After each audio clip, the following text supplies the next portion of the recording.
Welcome to all returning participants, and special welcome if it's your first time. If you'd like to see past sessions in the series, you can search the JTS website for times of crisis and possibility. So our session today is The Promise and Perils of Revolution, Jewish Life in the Soviet Union After 1917. And we're really lucky to be studying today with Dr. David Fishman, who's professor of Jewish history at JTS, and just really one of the world's foremost experts on Eastern European Jewry and a wonderful teacher. So we're really pleased to have Professor Fishman teaching us today. If you want to read his slightly longer bio, it's on the source sheet that you got in your email from Stacy Firestone, and his much longer bio with all of his publications and other great work is on the JTS website. We've taken a long foray into literature the last few weeks, both classical and contemporary. So now we're going back to history. I'm really looking forward to today's class. So just a couple of announcements. We will be taking questions here and there throughout the class. Professor Fishman will be pausing periodically for questions throughout the class. We will use the raise hand feature in Zoom. To raise your hand, click on that participants, where it says participants on the bottom bar, and then you look for a little icon that looks like a hand. You can click it to raise it or lower it. Feel free to test it out. When it's your turn to ask a question, Rabbi Tim Bernard, our Director of Digital Learning, who's facilitating the meeting today, will call on you by name, and then you can go ahead and unmute yourself when he does that and ask your question. Do remember, please, to phrase your question as a question, as opposed to a treatise, and try to keep it short, just in the interest of our limited time with our faculty. And if you're participating by phone and you'd like to ask a question, you can do so by dialing *9, and that will raise your hand on our system. As I said, the sources you received by email, and Stacy has also posted them in the chat. And without further ado, Professor Fishman, thanks so much for teaching us today. Thank you, Julia. And thank you to all of you for coming. This is a special treat for me to be teaching you in this format. As Rabbi Andelman mentioned, I'm a specialist in the history of Jews in Russia and Eastern Europe. I've, for the last 30 years, been traveling a lot to Russia, and for the last 5 years, not to Russia, but to Ukraine. I direct a program for JTS over there. I'm American born. My parents are American born, but of course my grandparents come from that part of the world. And I guess my study of this field is connected with my relationship with and my memories of my grandparents. I have to tell you, I'm broadcasting to you from Modena, Italy. My wife is Italian, so I'm far away. I'm somewhere halfway between Eastern Europe and New York, and pleasure to be with you. Most of us remember this country that was called the Soviet Union, that existed from 1917 to 1991. And if we have any memories, it's usually about the movement for Soviet Jewry in the 1970s and the 1980s, the struggle for the emigration of Soviet Jews. We probably also, and for Aliyah and for Let My People Go. And we probably also remember, something that's important to remember nowadays, Soviet anti-Zionism, which in effect became a form of anti-Semitism. And the Soviet Union had a lot to do with making anti-Semitism, anti-Zionism a prominent form of anti-Semitism. I would like to take you back to an earlier period in Soviet Jewish history, one that none of us here can remember, because the very first decade or decade and a half of Soviet Jewish history, from 1917 till the mid-1930s, when the story of the relationship between Jews and the Soviet Union is much more ambiguous. Really, on the one hand and on the other hand, there are a lot of problems Jews faced in the Soviet Union in that period, but there are also a lot of opportunities and a lot of good news. In fact, if I have to give you the topic of my talk in one sentence, I guess like Hillel did, tell the whole Torah while standing on one foot, my theme would be the Soviet Union was, in those days, good for Jews, as individuals, that is, but very bad for Judaism, that is, as far as a religion, as far as a culture, as far as a community. And I'm going to fill in the blanks for that generalization, in the course of this talk. Now, I've got PowerPoint, some slides to show you. I've even got a short video to show you. So bear with me. You don't have to see my face the whole time. You can also see, these slides. Let me get back to the beginning. I hope you can all see this. Yes, Perils and Promise of Revolution. I want to take you back to before the revolution of 1917. Before then, of course, it was the Russian Empire, the Russia of the Tsars, the last Tsar being Nicholas II. This is a map of that part of the world before 1917, actually before World War I. And you can see the Russian Empire taking up a lot of space, and you can see Moscow there in the far right, far east of the European part of Russian Empire. There were really only three empires, and there was the Austro-Hungarian Empire and the German Empire. The Jews of Russia, let me give you a concrete year. In 1897, which is a big year in Jewish history, the year of the first Zionist Congress. In 1897, that year of the first Zionist Congress, there was also a census in Russia, so we have some numbers. There were 5.5 million Jews in the Russian Empire. And back then, in 1897, this was the biggest Jewish community in the world. There was actually no competitor in terms of size. American Jewry was small, and the Jewries in Central and Western Europe were small. And most Jews lived in this part of the Russian Empire, the western borderlands of the Russian Empire, called the Pale of Settlement. I'll explain something about the Pale shortly. So we're talking about the biggest Jewish community of the world at that time. And we're also talking about the most anti-Semitic state in the world, Tsarist Russia, the Russian Empire. I'll just remind you of things that you probably know, which is Russia was the land of pogroms.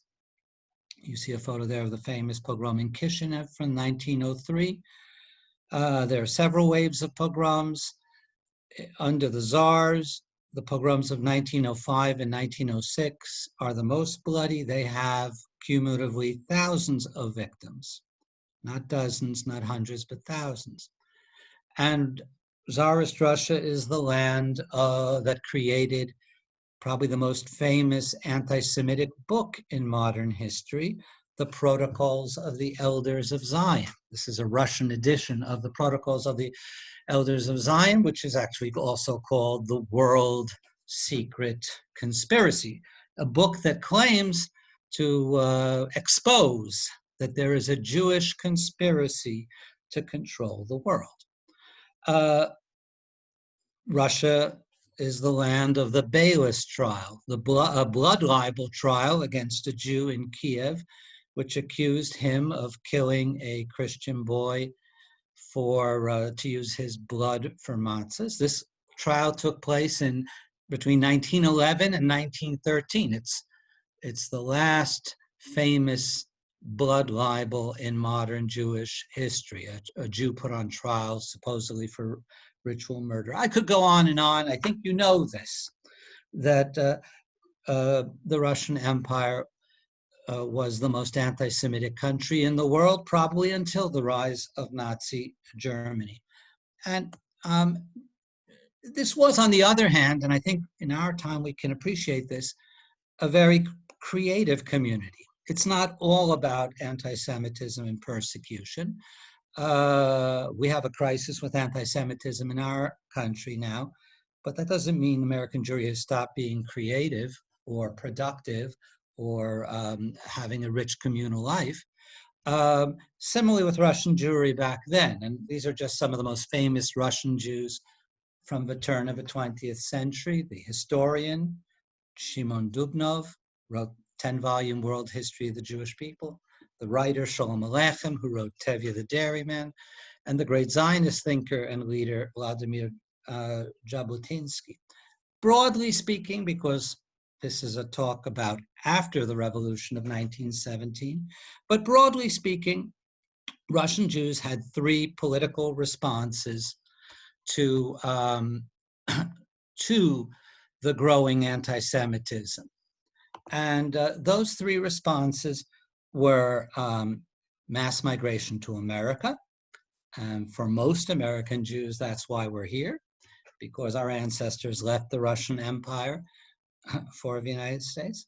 The second response was the explosion and growth of the Zionist movement, the Jewish national movement to create a Jewish homeland in the land of Israel. And the third response, which usually is not remembered as much, but deserves to be remembered in our day. Let me get to it, sorry.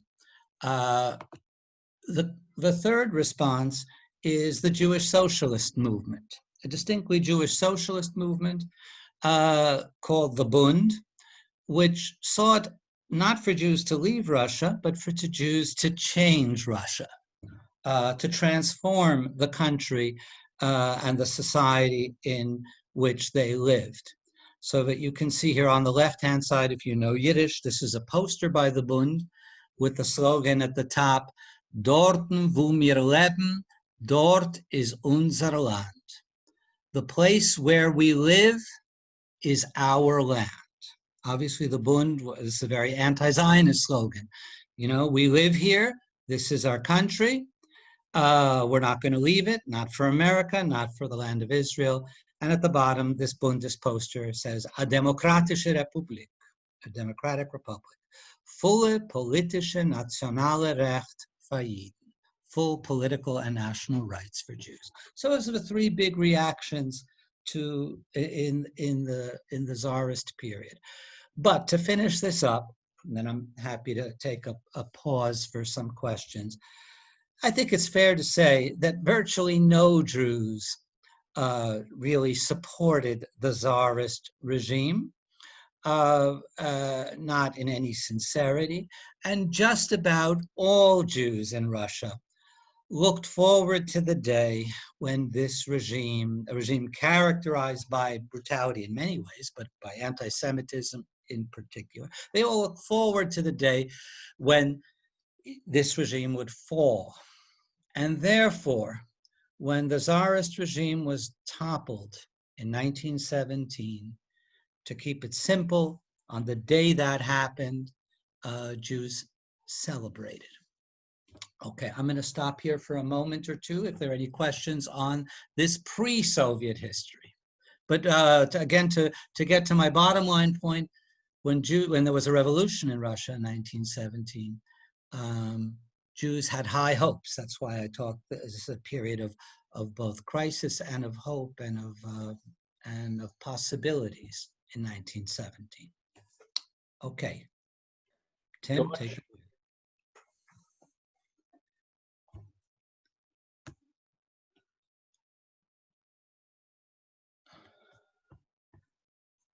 I'm not sure how to do this. I'm sure Tim will do this, right? Or do I could call the people? No, I am George. Okay. Two comments. One, what was the role of the Russo-Japanese War with respect to the anti-Semitism in Tsarist Russia? And two, what role, if any, did Theodore Roosevelt play to help ameliorate or reduce anti-Semitism in Tsarist Russia? Wow. The second question I actually know very little about. There were efforts by American Jewish leaders to pressure the US government to, abolish a trade treaty with Russia, to pressure but I don't think there was any real effect. There's no indication that America or any other country had any real effect on the anti-Semitic policies of Tsarist Russia. That's a general answer. The Russian-Japanese War is a crisis because Russia loses, surprisingly, that war. This is 1904 to the Japanese.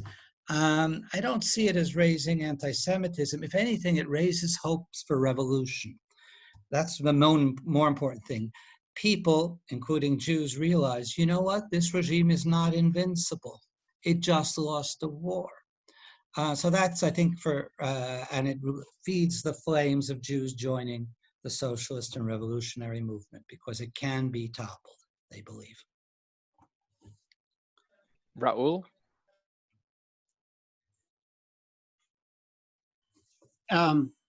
Yes. To what extent were the Jews constrained within that, within the pale? In other words, beyond the limitations of moving around, were there limitations? For example, was there a restriction to the number of academicians, for example? Were there economic type of limitations and so on? Excellent question, and I was trying to speak too quickly, so I was skipping over things like that, but they're very important.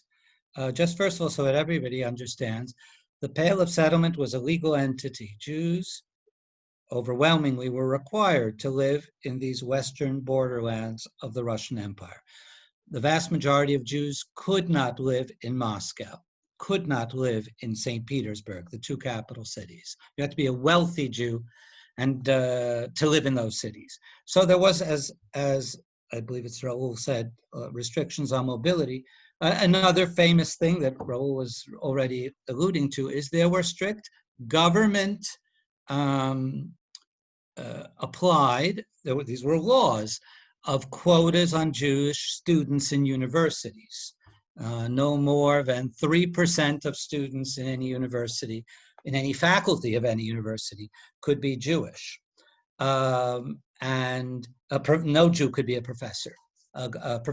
Universities were state institutions. Therefore, professors were considered government officials, civil servants, and Jews could not have jobs in the civil service. So Jews could not be professors and so you have a big problem of young Jews. Yes, Jews are destined to poverty in Tsarist Russia because they can't, in this period, they can't get a higher education and they can't train for a good profession. And a lot of them are leaving the country, not even to America, but to places like Switzerland where they can get into a university. So yes, we talk about the spectacular anti-Semitism of pogroms and blood libels and the protocols of the elders of Zion. But for most Jews, it's not about that. For most Jews, it is a dead end, an economic and professional dead end.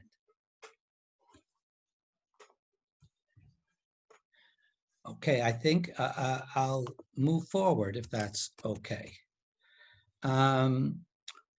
Okay, there were actually two revolutions in 1917, one in February and then another one in October. Jews welcomed the first revolution, which created a temporary provisional government, which was a coalition of liberals and socialists. And it's that first provisional government that actually liberated the Jews of Russia, that passed a law that there would be no discriminations based on religion or ethnicity. And Jews, that law happened to be passed right before Passover, and Jews really felt like they were leaving from slavery to freedom.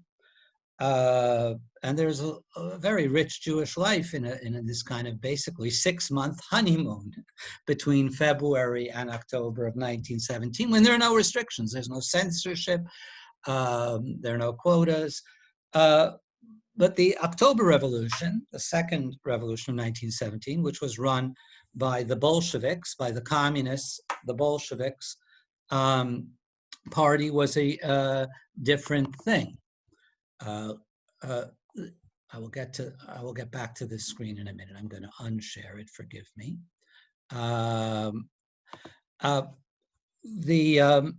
the Bolsheviks were well known, Lenin, from before, and they were well known, first of all, for their anti-democratic nature.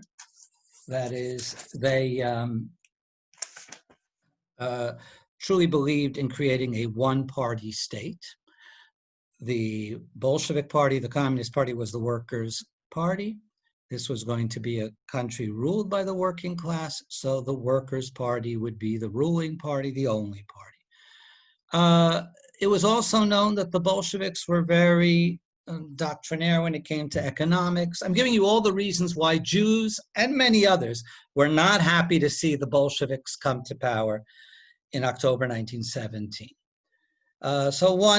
Jews, including Jewish socialists, including the Bund, which had fought with Lenin, feuded with Lenin beforehand, knew it was anti-democratic. They also knew that its policy was about confiscating private enterprise, confiscating private business, not only big business, but also small business. And so that even someone who had a stall in the marketplace or had a little shop on a street, a small or very small businessman, was considered a private entrepreneur by the Bolsheviks, and Jews were going to lose their businesses. Yes, let's say you're a shoemaker and you work in in a cellar, but it doesn't matter. At least it's your own business. Well, you're going to lose that business under the Bolsheviks. And third, Jews knew that the Bolsheviks were, very rigidly anti-religious, that they considered religion the opium of the masses, a distraction, a drug, and harmful to the progress of the masses. Now, on the other hand, having said that the vast majority of Jews of all stripes condemned the Bolshevik Revolution in October 1917.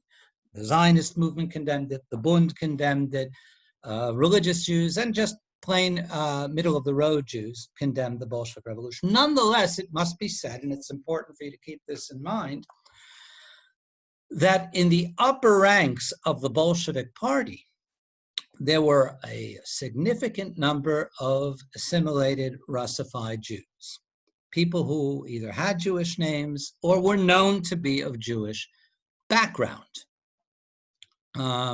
So that in this party, the most famous such figure being Leon Trotsky, who was born Leon Bronstein, but changed his name to Trotsky.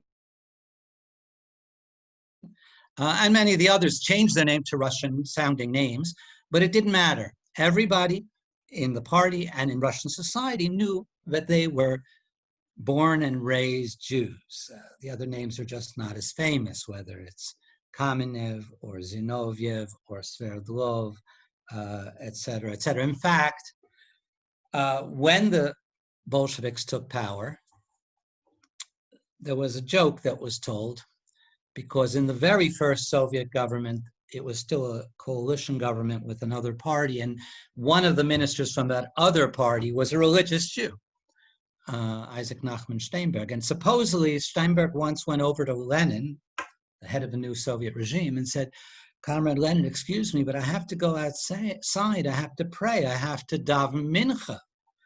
And supposedly, again, this is just a joke, Lenin turned to Steinberg and said, "You know what, Comrade Steinberg, why don't I leave the room and you can have a minyan?" It was, though that's a joke, I don't think it really happened. It captures that sitting around that cabinet table, once the revolution took place, there were a lot of people of Jewish background and of Jewish background. That matters. They had no Jewish loyalties. They did not affiliate or even identify as Jews. From them, it was a sort of biographical or biological coincidence, accident of no significance to them. But it's very important to understand what happened right after the revolution. Because what happens right after the revolution is known as the Russian Civil War. That is, you have two parties fighting the Bolsheviks militarily. One is the White Army, and the White Army, as opposed to the Red Army, which is the army of the Bolsheviks, of the communists, the White Army wants to restore the old Tsarist regime. And they are convinced that this new regime is a Jewish regime. It's run by Jews. Look, Trotsky, Zinoviev, Kamenev, Sverdlov, they're all Jews. This is the Bolshevik Revolution is an assault on the traditions of Russia by Jews against the Orthodox Church, against the tradition of Tsarism.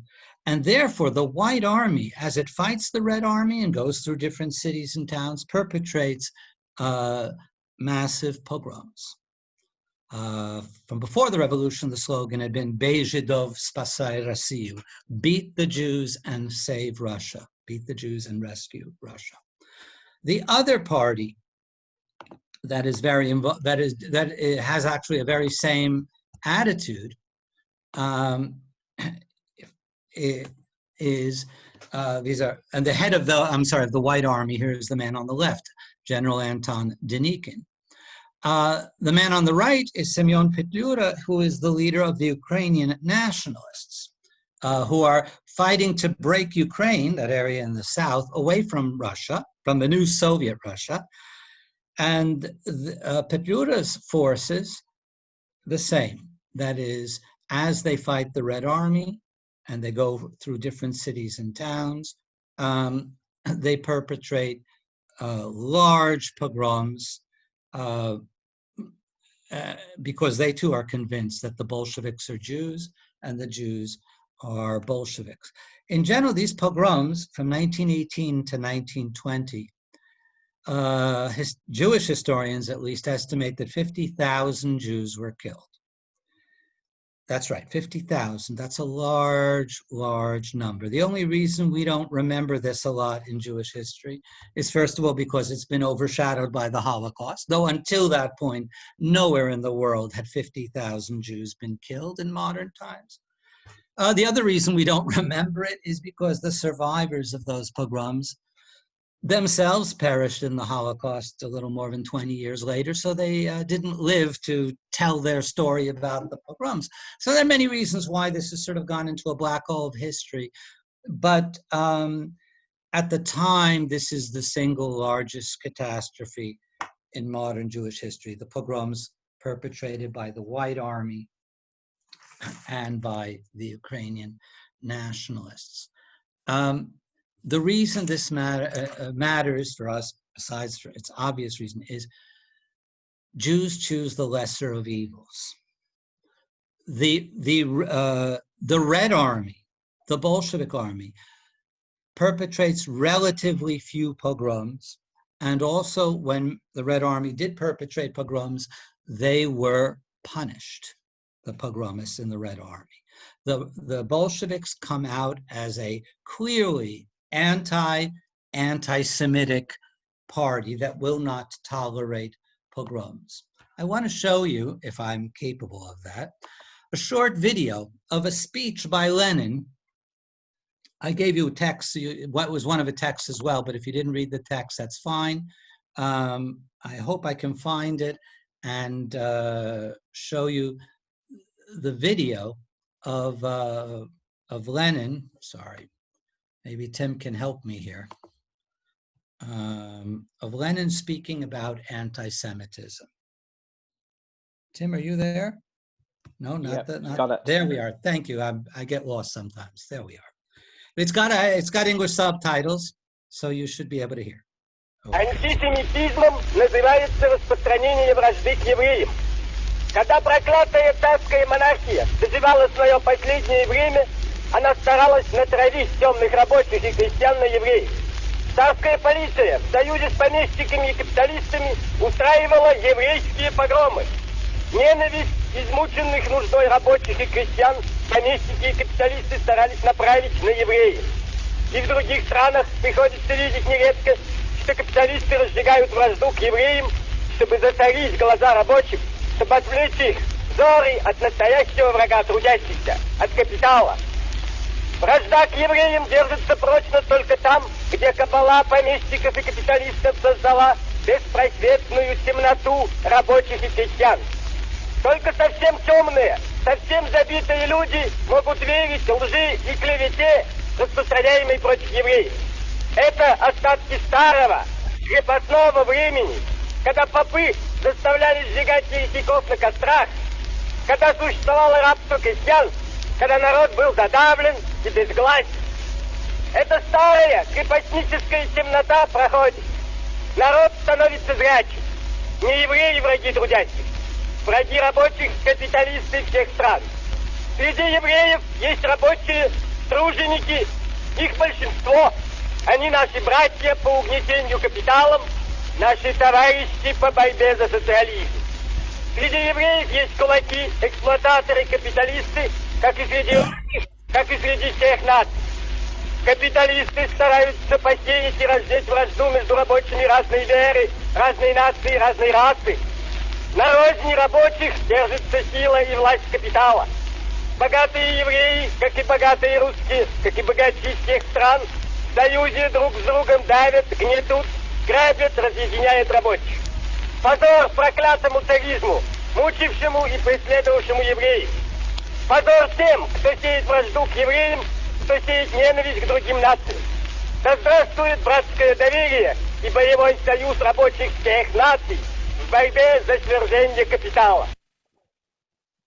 Okay, I'll get out of the screen so you can see me. All right, I think you can see me. Two things to say, and then I'll happy to take questions on this. Number one is, clearly, for Lenin, as a real Marxist, the real dividing line in humanity is between social economic classes. That's the true reality of life, of humanity.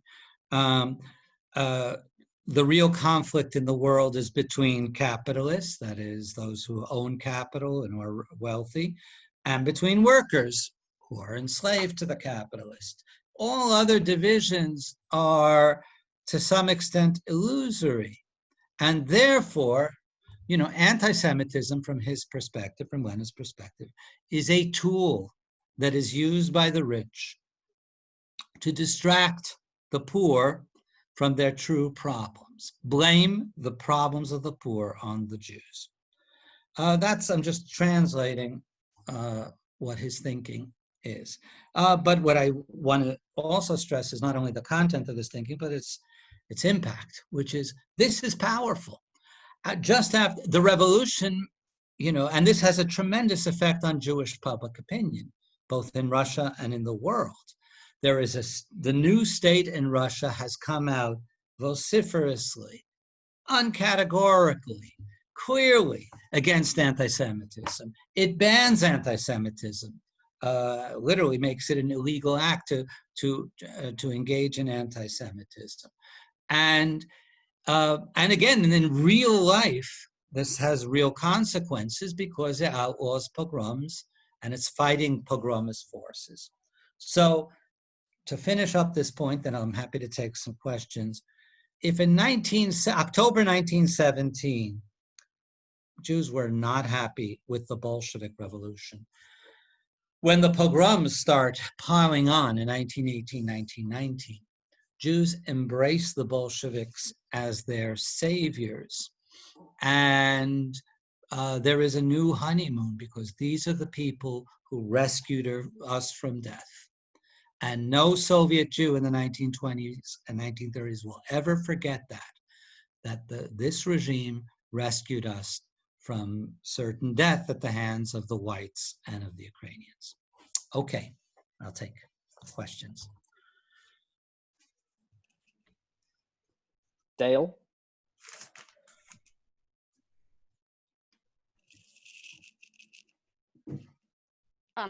Yes. You mentioned that none of the Jews liked the Tsar. Well, my grandmother, who was from the Ukraine, and she came to the United States before the Bolshevik Revolution. She liked the Tsar. When there were criticisms of it, she would say, oh, that wasn't the Tsar's fault, it was his advisors. That's very interesting. That, you know, I can understand such people believing that.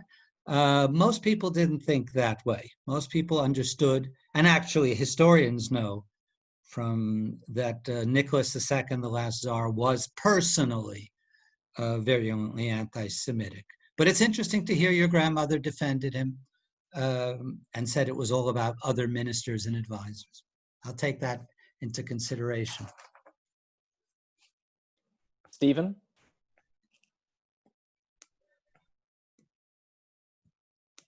I had a question before, if I'm the right Stephen. The term pale, is that a term that we have imposed on an area in Russia and Poland, or did the people who live there feel that they were living in a common area? I ask because I've heard from my grandparents about men who were drafted into the Russian army, then drafted into the Polish army, depending on who was controlling the area where they lived. If I understand correctly, that kind of thing of going back and forth between Russian army, Polish army, that happened in this very period, 1918, 1919, 1920, where the borders were shifting a lot. So that's possible. The term Pale of Settlement is a technical term.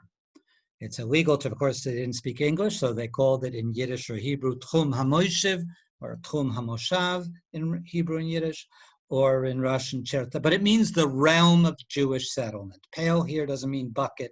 It means that, like that to comments beyond the pale. The realm of Jewish settlement, which was a legally defined area. Stephen Sherman? I'm trying to get a sense of how much anti-Semitism was due to religious sources at this time, or how much may have been due to Jews, as you said, being identified by capitalists. And I'm wondering how much Lenin's speech and his advocacy for eliminating anti-Semitism, how effective and potent those arguments were. Well, I think a lot of Russian anti-Semitism comes from religious reasons. That is, the blood libel obviously is a religiously motivated. A lot of it is just plain xenophobia, that is, fear and hatred of people who are different. And a lot of it, again, is the overlay of the political, which is the Jews are all with this, radical movement. So it's a mix of religious, political, cultural. I think to answer the second part of your question, I have to, you're actually sort of leading me to the next topic, but let me just generally say, because we all sensed, a lot about Russian anti-Semitism, but Lenin is not an exception, really. I would say the liberal and socialist Russian intellectuals all condemn anti-Semitism before the revolution. This is a matter of human dignity. It's sort of what racism is in America today. In other words, any upstanding person will condemn racism, all right? Or a lot of people will. A lot of America condemns racism. That's what anti-Semitism was in Russian society. So I'm not trying to say all of Russian society was anti-Semitic. People from the center and the left were very strongly condemned anti-Semitism. But you are right if you're leading, maybe this is what you're implying, that in some ways Lenin's speech boomerangs. In other words, for anti-Semites, it only confirms the fact. Didn't I tell you so? This is a Jewish regime. Why is Lenin going out of his way condemning anti-Semitism? So, of course, it's not that Lenin's speech persuaded people to stop being anti-Semitic. But the speech is only important, but what matters also is the way it was backed up by actions. And that's what I want to turn to now, because in the 1920s, and again, this is all forgotten history and superseded by later history, but in the 1920s, there's a whole literature of books published in the Soviet Union against anti-Semitism, past and present. There are even classes taught in schools and posters you know, this is a poster. Who is an anti-Semite? And every one of these people is two-faced. They're trying to pass themselves off as members of Soviet society. But really, if you dig deeper, you can see that they are anti-Semites who belong to the old, you know, Tsarist society. This is a poster that was hung in thousands of places. So there is an effort in the 1920s to eradicate anti-Semitism. I'm not going to say it's successful, but there's a big difference between state anti-Semitism, state-endorsed, state-encouraged anti-Semitism, and popular anti-Semitism. Popular anti-Semitism endures, but it's pretty clear to everybody the state does not endorse it. The other thing I want to bring up, I'm going to move on a little bit, is Jews. This is real life. The restrictions on Jews are removed, and Jews rise quickly in Russian Soviet society after the revolution. They now can become professors. They can now become doctors and lawyers. They can become government officials. That's really startling. For the typical uneducated Russian, to see that the cabinet is full of people who are of Jewish origin is stunning, shocking, and for the anti-Semite, upsetting. For Jews, they all know Trotsky doesn't give a damn about anything Jewish, but still, he is Bronstein. Jews know that. And Jews take pride that, you know, that in the top cabinet, even as late as 1939, in a cabinet that had 20 ministers, 6 of them were Jewish. Let me just give you a little bit of numbers so you appreciate that. Jews are between 2 and 2.5% of the Soviet population in those days. But still, they're a third of the cabinet, or almost a third of the cabinet. Jews were 10, in 1939, I'm sticking, Jews are 10% of the doctors. Jews are 10% of university students. In other words, they're by far disproportionately represented.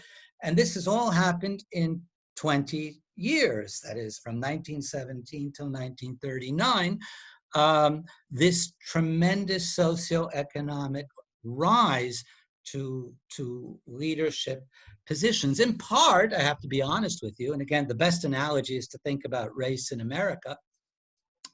In part, there had been a kind of affirmative action for Jews. Everybody knew Jews had been persecuted under the Tsars, so this new regime bends over backwards, wants to hire Jews. By the way, it also wants to hire Jews, both to overcome past persecution, and also because they know one thing. When you hire Jews, they're not secretly loyal to the old regime. They have no sympathy for the Tsar, generally speaking. And therefore, you know, in other words, the revolution means also a revolution in human resources, in employment. You fire all the people that were professors under the Tsar because they were loyal to the Tsar. Well, now you got to hire lots and lots of new professors. That's not only professors, that's in many different areas of life. You fire the old people because they're associated with the old regime. You got to hire new people, but you got to hire new people that you can trust. And the Soviets know that there's no love lost between Jews and the Tsarist regime, and so they hire Jews because they're considered a loyal and trustworthy element. Now, all of this is, you know, I've got to get to the other side of the story. This is all one side of the story.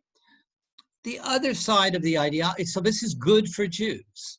If you're a young person and you want to have a career and you want to be successful, the Soviet regime offered that opportunity to Jews in the 20s and even in the 30s. But the Soviet regime comes with a very specific ideology. One part of that ideology is an anti-religious ideology. As I mentioned, religion is the opium of the masses. The new Soviet man, new Soviet person should be secular, not believe in nonsense like a god. And the Soviets, this is a general policy. This is against all religions, and the Soviets were most merciless towards the Russian religion, the Russian Orthodox Church. Soviets murdered hundreds of Orthodox priests. They blew up, dynamited the main Russian Orthodox cathedral in Moscow, the Cathedral of Christ the Savior. Imagine what that feels like to be a believer and stand there and watch your church be dynamited. But I'm just giving this to you as background so that you understand, in the 20s and 30s, Judaism is no exception. It is treated no worse, but also no better. And Judaism is mercilessly persecuted under the Soviet regime. The first thing to go is religious education. Soviets passed a law, which sounds innocuous, separation of church and school. What it actually said is religion cannot be taught in schools of any kind, not only public, but also private. Religion is something private for only the home, for only the family. Parents can teach their children religion, but there cannot be such a thing as schools of any kind, supplementary, whatever, that will teach religion. This had a very strong effect for Jews because it meant that the cheder and that the yeshiva were now illegal institutions. And indeed, religious education was driven underground in the Soviet Union. There were cheders, but they were secret. And you usually had a lookout watching. And a lot of teachers who taught in cheders and yeshivas were arrested, put on trial. And a lot, okay, moving on, education is most obvious. A lot of synagogues were confiscated. In the 1920s, 646 synagogues were confiscated in the Soviet Union, converted to all kinds of other purposes, sometimes made into theaters, sometimes later made into movie theaters, into clubs. Nonetheless, there are still a lot of legal synagogues in the Soviet Union, even after 646 of them were confiscated, but they tend to be smaller ones, and they because the big ones are seized. So what I'm telling you, yes, religious life is suppressed. Saturday is a working day, so it's very hard to keep Shabbat. And also, if you went to synagogue on Shabbat, it would affect your career. In other words, somebody would report to the security police that so-and-so went to synagogue. It would eventually get back to your boss, your employer, and you would be called in and say, what kind of nonsense is this? You're going to synagogue. So older people, retirees, or people who don't care about their career, they went to synagogue. But if you're young, if you're ambitious, and by the way, if you don't really care that much about religion, you'd be a fool to go to synagogue. It will only hurt you. So there's pressure brought to bear that people become secular. If I can show you a next, all right, there you see the big three: Lenin, the first founder of the Soviet Union, later succeeded by Stalin, and his rival, who wanted to succeed Lenin, Leon Trotsky Bronstein. These are just famous Soviet Jews. David Oestreich, the violinist, Ilya Ehrenburg, the writer. I'll come to that in a minute. Oh, this is an interesting thing for you to see. An anti-religious magazine in Yiddish called Apikoiris, the heretic, right? This is because you get anti-religious literature in Yiddish specifically directed against Judaism, right? If you only saw that image of the Jew with the kippah and the tallis and the Torah scroll, and I took away the top of that picture, you would definitely say this must be Nazi Germany, this must be anti-Semitic literature. This is not anti-Semitic literature per se, this is anti-religious literature in the Soviet Union. To the extent that the main religious figure in the Soviet Union was the fifth Lubavitcher Rebbe, Yosef Yitzchak Schneerson. This is the father-in-law of the last Lubavitcher Rebbe. Schneerson is one of the few Jewish religious leaders who stayed in the Soviet Union. most left. They stole themselves across the border to neighboring Poland. Many rabbis left for Poland, which was right next door. Most famous case of that is the Rabbi Israel Meir HaKohen, the Chofetz Chaim. Chofetz Chaim left for Poland and even issued a ruling that Jews could violate the Sabbath in order to leave the Soviet Union.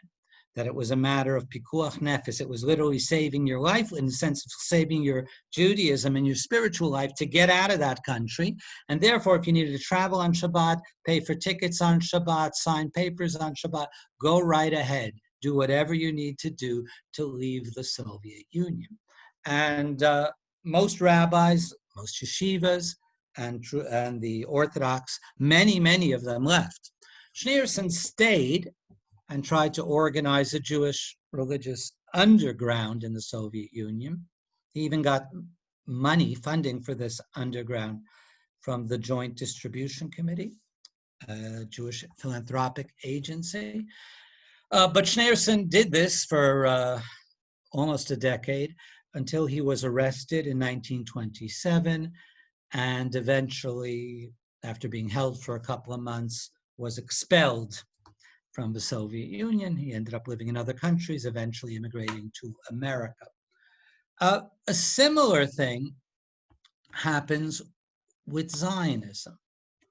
But you know what, before I get there, maybe I'll stop and before I talk about Zionism, and if there are any questions, I'm happy to take them now. Sherry? Yeah, hi. You mentioned before the travel restrictions on Jews in the Pale. And then you also said something like, and pardon me if I can't quote correctly, that there wouldn't be any Jews in, you said the two capitals, which is of interest too, between St. Petersburg and Moscow. But was it because they were prohibited or only because they didn't have the money? Can you hear me? I missed you a little. You asked, were they prohibited? I want to know is, was the only reason that Jews were not in Moscow or St. Petersburg the fact that they didn't have the money, or because they were prohibited from being there? It's both. All Jews who were not wealthy, and there was a cap on how much wealth you had to have, were prohibited from living in Moscow and St. Petersburg, and literally the police would round people up and kick them out. This was enforced. So you ended up having small Jewish communities, but only of those who were permitted, who were very wealthy. George? What role did Marc Chagall, the artist, play in, say, in the 1920s in the Soviet Union? Wow, great question. A topic that I sort of was, but I have to mention at least briefly, is the one form of Judaism or of Jewish life that was not only permitted but supported by the Soviets was modern Yiddish culture. That is modern Yiddish literature and modern Yiddish theater. So that the only country in the world then that had a state-sponsored Yiddish theater was the Soviet Union, the Moscow State Yiddish Theater. The reason I mention it is because Marc Chagall worked intimately with the Moscow State Yiddish Theater in the early 1920s. He actually drew and painted, the stage set for performances by the Moscow State Yiddish theater. So Chagall was, like many Jews, enamored with the new regime, both with its condemnation of anti-Semitism and with its official sponsorship of Yiddish cultural creativity. And I think Chagall, harbored a kind of, at least affinity and sympathy towards Soviet Russia, even years later, even though he wasn't a communist, he wasn't a party person. But nonetheless, he appreciated that great moment when Jewish creativity, like artists like him, could literally get salaries from the government. Yeah. So I'm trying to create a complicated picture, and I don't know whether that creates difficulty or not.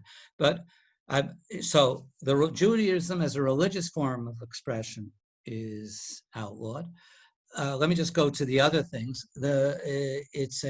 As I mentioned, the Soviet Union is a one-party state. It does not tolerate any political movements. It eliminated all rival Russian political parties to the Bolshevik Party. And it doesn't tolerate Jewish or Ukrainian or any other political parties. And therefore, the Zionist movement, as a nationalist Jewish movement, was outlawed by the Soviets. I gave you a text. There was a Jewish section of the Communist Party, known as the Yevsektia, and they hounded the Zionists. The last public Zionist conference to take place in the Soviet Union was in 1920. The proceedings were disrupted by the security police, which were then called the Cheka. Later, they'll be the KGB.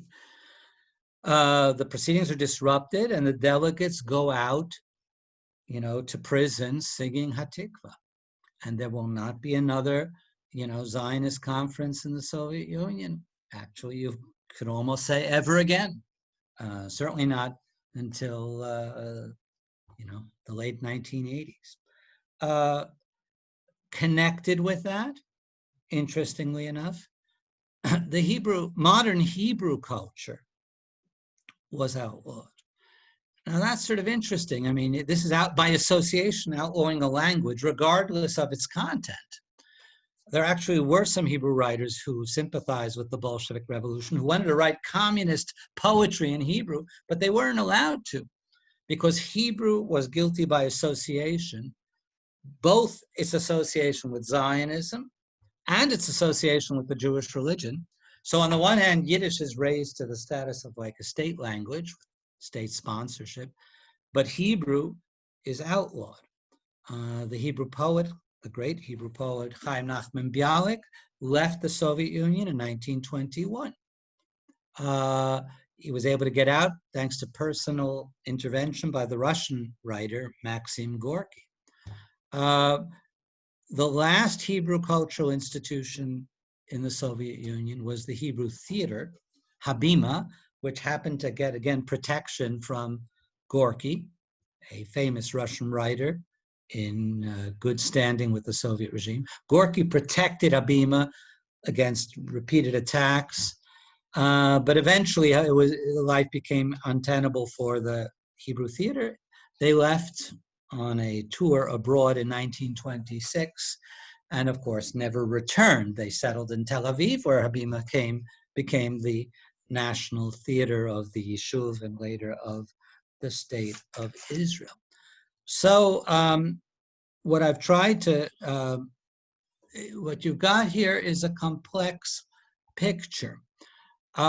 Jews as individuals rise to tremendous, unimaginable heights in society. But most forms of Judaism, that is religious life, Zionist movement, Hebrew culture, are outlawed.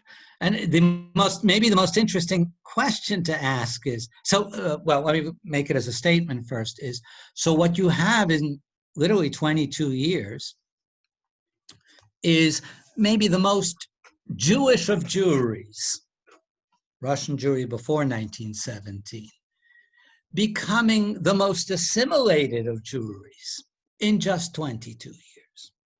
And the way you do that is through a combination of carrots and sticks.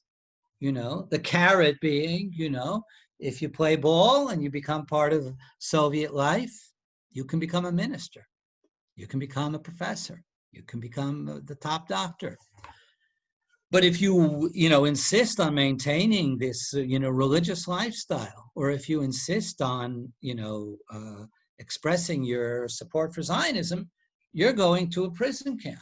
You're going to get arrested. Well, when you make that combination of carrots and sticks, offering Jews as individuals everything, but Jews as a collective, close to nothing. There's one option left on the table. That one option is the secular Yiddish culture. When you make it that way, again, the question is, would we call that, of course, a lot of Soviet Jews felt they were assimilating voluntarily. They thought Judaism was something parochial, limiting, uninteresting, compared to the big new world opening up to them of Russian culture. So a lot of them felt that they were assimilating voluntarily. This is what I want. I want to become a professor. I want to become a great violinist. But of course, it was not a level playing field. It was not that you could just freely make the choice. If the alternative choice, the choice of religion or Zionism or Hebrew, meant getting arrested and going to a prison camp. So that would be my verdict. But now, the last thing I'll say before taking more questions, what makes it even more complicated is, of course, the course of history in the 1930s. In 1933, Adolf Hitler comes to power in Germany.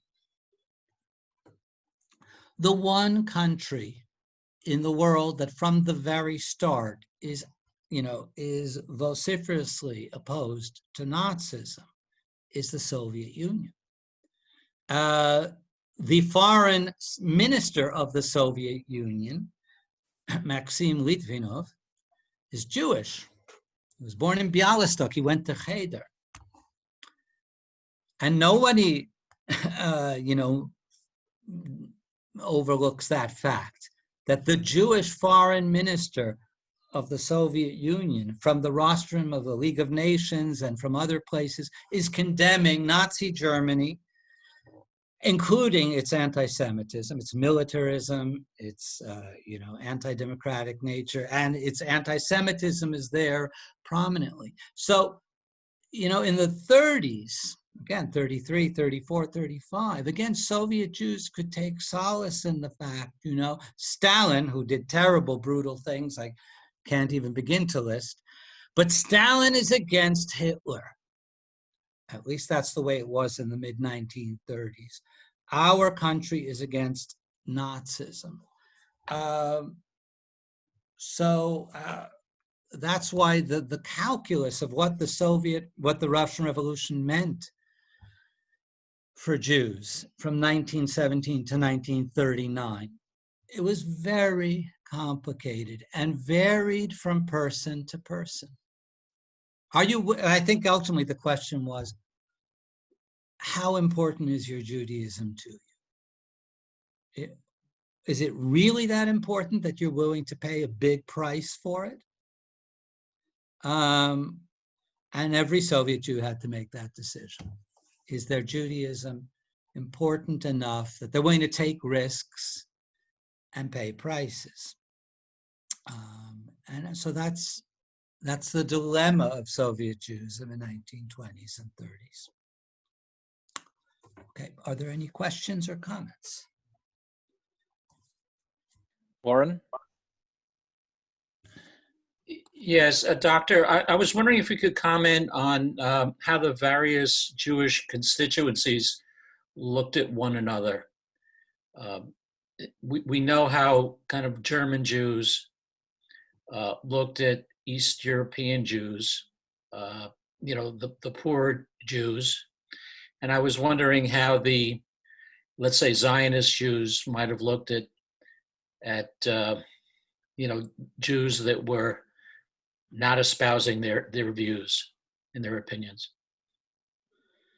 Okay. Well, again, I'm going to stick to the Soviet period, where, as you understand, most of these movements are not organized, not legal. They don't have publications. They don't have conferences, obviously, Zionists and religious Jews consider themselves, the heroic ones, the ones who did not give in. And of course, in that sense, they're very proud of themselves and and I guess somewhat disparaging of the majority of Soviet Jews who aren't willing to pay the price they're willing to pay. Those groups are small and shrinking with time. The Zionists and the Orthodox or the pious Jews. When I think about constituencies or subgroups within Soviet Jewry, the biggest distinction is between those Jews who now move to Moscow and Leningrad and those who stay behind in what used to be the Pale of Settlement.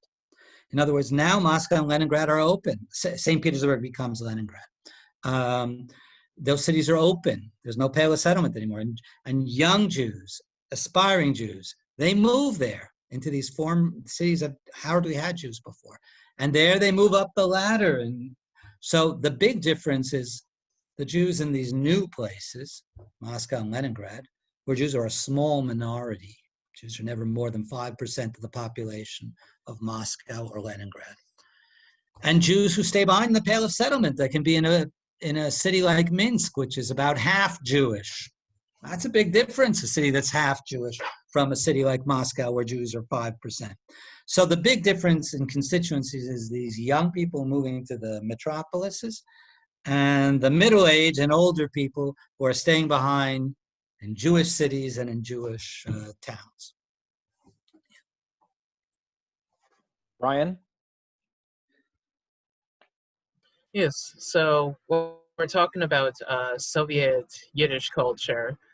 Is it fair to say that the Soviets really didn't promote Yiddish culture versus that they modified Yiddish culture to suit Soviet ends? I'm thinking specifically of how they modified Yiddish to make it Sovietized or stuff like that. So how fair is it to say that they promoted Yiddish culture versus that they used it for their own ends? Okay, good to see you, Brian. Brian was my student in how many courses? I don't know, 2, I think. Yes and yes. Obviously, they were using Yiddish as a vehicle to spread Soviet ideas.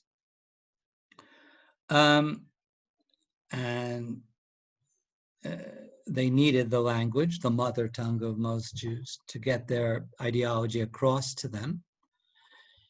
On the other hand, in the 1920s, there's relative freedom of expression. You can't be a Zionist in Yiddish, you can't be a Bundist, but you can. But the latitude, as far as can you use religious themes in poetry? Can you show Tevye the Dairyman? Of course, you can show Tevye the Dairyman. You may have to. Tevye is interesting because, after all, he is a representative of tradition, and all the daughters are representatives of change. But usually, Tevye is portrayed sympathetically. So, in the 1920s, there's enough latitude in Yiddish culture that there's a lot of literature that's of great artistic worth. It's not just propaganda. And again, since it's on the state budget, there were Yiddish writers who were not necessarily communists who migrated back to Russia in the 1920s and even early 1930s because they said that, I can't make a living as a Yiddish writer in America or in Poland. The one place where I can be sure of having a salary and getting paid decently and getting respect is the Soviet Union. So I agree with you. There's a lot of exploitation, manipulation of Yiddish, but it's not only that. David? You want to address the formation of the Jewish Autonomous Region in the Far East? Yeah, I didn't touch that topic because it didn't fit easily into into the model I was building, yes, I guess there are two things to say here. One is that there was a whole Soviet project to make Jews into farmers. There were Jewish agricultural colonies, like kibbutzim, because they're Jewish colonies in the Soviet Union, in Ukraine and in Crimea at first. Then in the late 1920s, that attempt at settling Jews on land shifts from Ukraine and Crimea to the Far East, to this area known as Birobidzhan. Yes, it's the Far East, as David mentioned. In other words, far means far. It's Birobidzhan, this Jewish, which was declared a Jewish region, is near the border with Korea. So you know how Far East that means. It was not a very successful endeavor, though there was a lot of propaganda mileage gotten out of it, because the Soviets could proclaim, we are the first country on earth to create a Jewish polity. The British promised this in Palestine, but the Zionists haven't gotten anything. But we, the Soviets, have created a Jewish, not state, but a Jewish territory. So that was great from a propaganda perspective, but from a reality perspective, there were never more than 25,000 Jews in Birobidzhan. In other words, when I tell you that this country now had more than 3 million Jews, so what I'm telling you is, it didn't even, 3 million means not even 1% of Soviet Jews lived in Birobidzhan. And a lot of Jews who left. So it's an interesting project. It has some symbolic value because it means the Soviets recognized the Jews as an ethnic group and gave them a territory. So that's, in that sense, it's similar to their recognizing Yiddish and sponsoring their culture. But the Yiddish culture actually did a lot. Birobidzhan was mainly a mirage, didn't really accomplish much on the ground.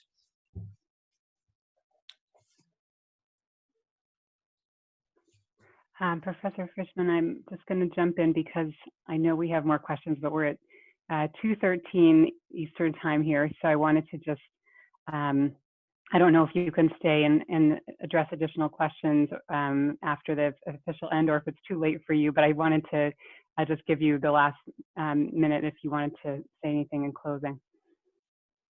Okay, first of all, I will stay if there are more questions. I'm not Great, home. thanks. My kids are, you don't hear them in the background. What I've been trying to do, it's a little easier to do now than a generation ago, is, sort of navigate between, ideological positions. I guess our most natural instinct is to be anti-Soviet for most of us. And there are many good reasons. And believe me, later Soviet Jewish history will give many more reasons to be anti-Soviet. And, to be pro-Soviet. And, fortunately, I'm a historian, which means by now this issue is no longer as burning as it once was for my parents' or grandparents' generation.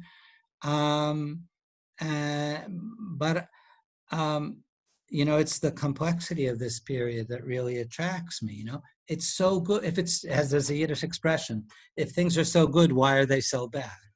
And that's exactly what this story is about. Things are so good, but they're so bad. And that's what really makes it, for me, fascinating. It's really hits on the nose our theme of times of crisis and possibility. I appreciated that you opened by drawing out your personal connection. I think that so many of us on the call have that, have similar connections, and it's, I don't know, both heartening and uncomfortable to, be taken into all the complexity of those times, and it's just as complex today, needless to say. But thank you for taking us into this, and thank you for agreeing to stay late for those who want to stay on the call and ask questions. I just want to officially end and thank Professor Fishman and make sure that you know about next week's session. We've actually, we've only just announced next week's session because we had a cancellation, but we're thrilled. Professor Benjamin Sommer, who, like Professor Fishman, is one of our, not only one of our greatest scholars, but one of the people who we love to use the most with in community learning programs, because of their passion for sharing their field in such an accessible way with the Jewish community. He will be teaching next Monday, and his session is called "The End of Days in The End of Days in Isaiah: Coming Soon and Still Waiting." So we'll be looking at Isaiah's descriptions of the after times. A time of peace that will follow a cataclysmic crisis, and we'll kind of be going into that in a really interesting way through the text. So I hope that you'll join us next week. Thank you again, Professor Fishman. I'm going to sign off for my next thing, and if you need to go ahead. But thanks for staying on to address more questions. I wish everyone a good week. Thank you. Okay, I can stay until what for me is 8:30. In other words, another 13 minutes or so, if anybody wants to comment or ask. Perils. Thanks. Thank you. You've unmuted me. Can you hear me, David? Perils, hi. I haven't seen you in Hi, decades. buonasera, caro amico.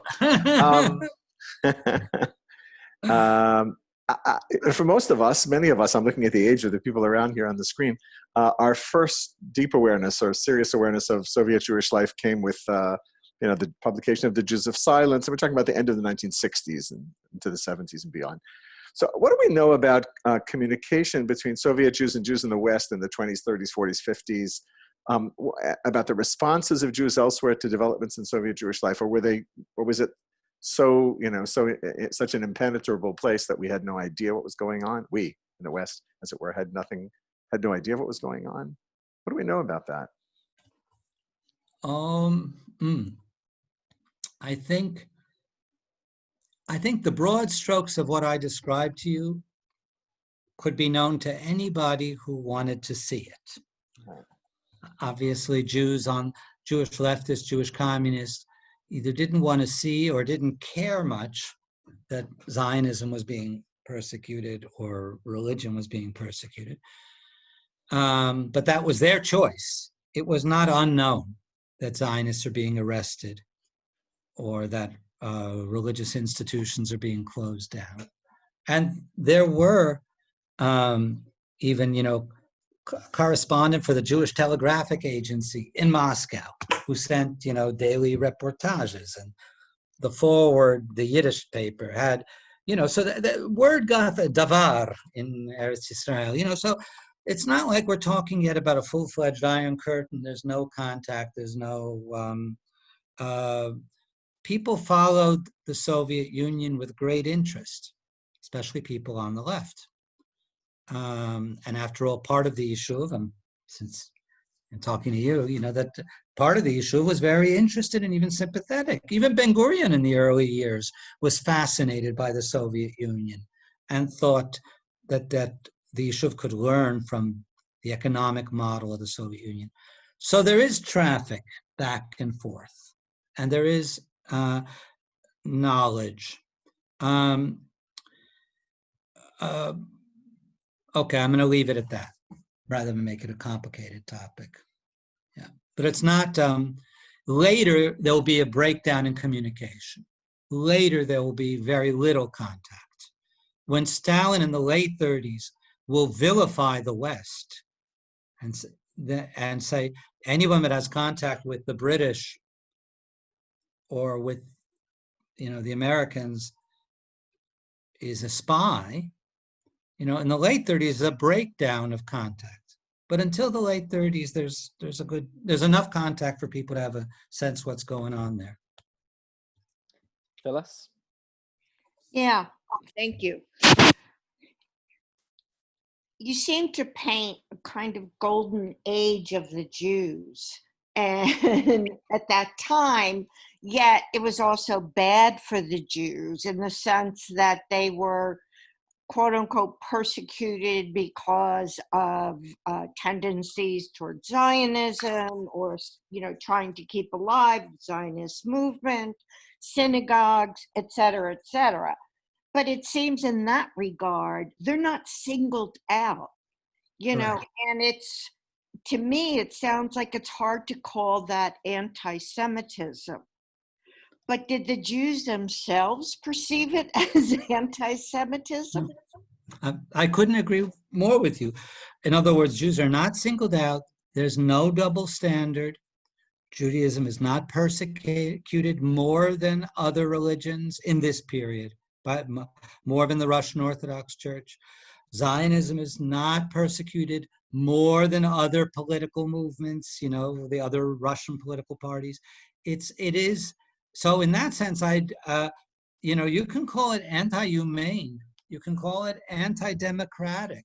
You can call it many things, but I don't think you can call it anti-Semitic, because again, Jews as individuals are, the doors are open to them. There are no pogroms. The one thing the Soviet Union will take pride of in this period is there are virtually no pogroms. And when there are, people, small little things like that, people are punished. So you can say it's a. That's why my one-liner is still, it was good for Jews as individuals, but it was terrible for Judaism. Casey? Yeah, I was really curious about what you were saying about the distinction between the February Revolution and the October Revolution, and also the distinction between, when pogroms were outlawed in 1917, and that was great until they started happening anyway in 1918. And I'm really interested in the kind of confrontation between the dreams of revolution with the reality of a society as it is. And I was wondering if it would be fair to say that Lenin's speech about anti-Semitism as a tool of control by capitalists was kind of proven correct by the Soviet Union and the anti-Semitism that existed there, and kind of the Soviet Union's failure to maintain the idealism of the initial revolution. Wow, there's a lot there to unpackage. I'm trying to think which part to focus on. But of course, well, I don't know if I'm going to answer all your question, because, but I am very interested in, as you say, is, these moments of exhilaration that are very hard to follow through on, right? In other words, because part of the Soviet vision really was equality for all ethnic groups, especially for the Jews. But the longer Soviet history goes on, especially after World War II, the more that vision and that excitement is lost. It's dissipated. So that, that desire to eliminate anti-Semitism, it's quite strong in the 1920s. And you can see traces of it in the 1930s, but in the 1940s, it's gone. And, I'm lucky, I'm a historian, I get to look at this from a long view perspective. But it's interesting how ideals can sort of be lost, and it's interesting how things like anti-Semitism can pop up, and they can pop up from all directions. I don't agree with you, but I think anti-Semitism can just as easily be wedded with leftist rhetoric as it can be wedded with rightist rhetoric. And all you have to do is say the Jews are capitalists and the Jews are imperialists. Or usually they didn't say the Jews, usually they said Zionists. And there you have it. They're the enemies because they're capitalists, because they're imperialists. So it's fascinating how communism, which started out as very much defending the Jews, literally saving their lives, a generation later can just use its own ideology to perpetuate anti-Semitism. I know it's not a real direct answer to everything you asked, but it's a general reaction to it. Alan?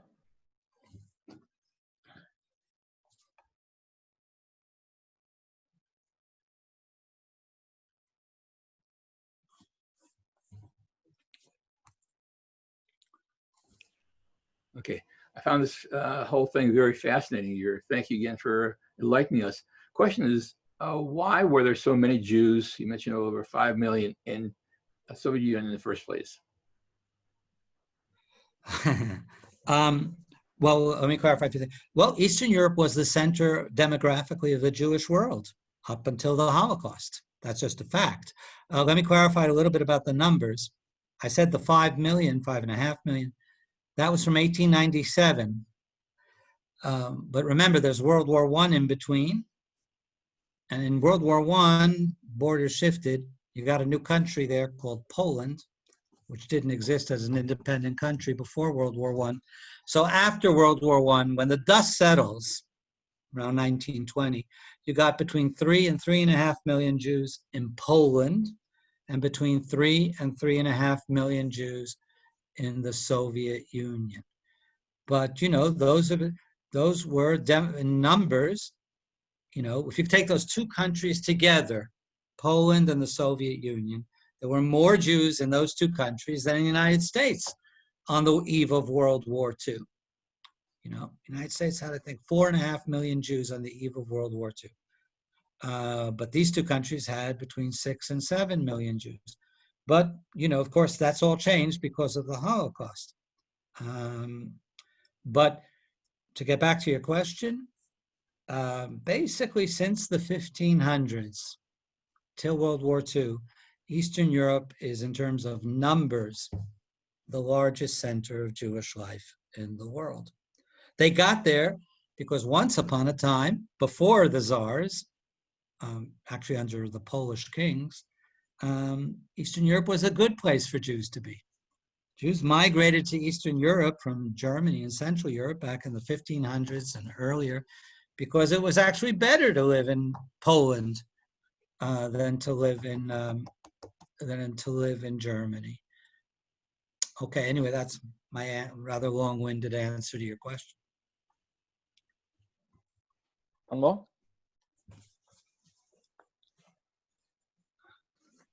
Melvin? Wasn't the 1930s the period in which these lists were created, which were very heavily weighted to Jews, of doctors, the famous Night of the Murdered Poets, and so on? Which I know historically. Those are very important events, but they're not from the 1930s. The doctor's plot, which accused Jewish doctors of poisoning Soviet leaders, happened in 1953. The arrest and murder of Yiddish writers, I'm glad you're mentioning these things, the arrest of Yiddish writers and their murder, they were arrested in 48 and 49, and they were murdered in 1952. So it's after World War II that you see the most virulent explosion of anti-Semitism in the Soviet Union. But it's a different period. It's the last years of Stalinism. And it's truly, you know, Stalin did terrible things in the 30s, but they weren't directed particularly at Jews. But then in the late 40s and early 50s, in part because of the rise of the State of Israel, and in part because of the Cold War, you know, he directs his fury at the Jews. I think we've reached the end of our time for today. So thank you very much, First Fishman, and thank you to everyone else for joining us. Okay, thank you. I really had a very wonderful time. Tim, I'll do it again. Take care, everybody. Be safe. Bye, everyone.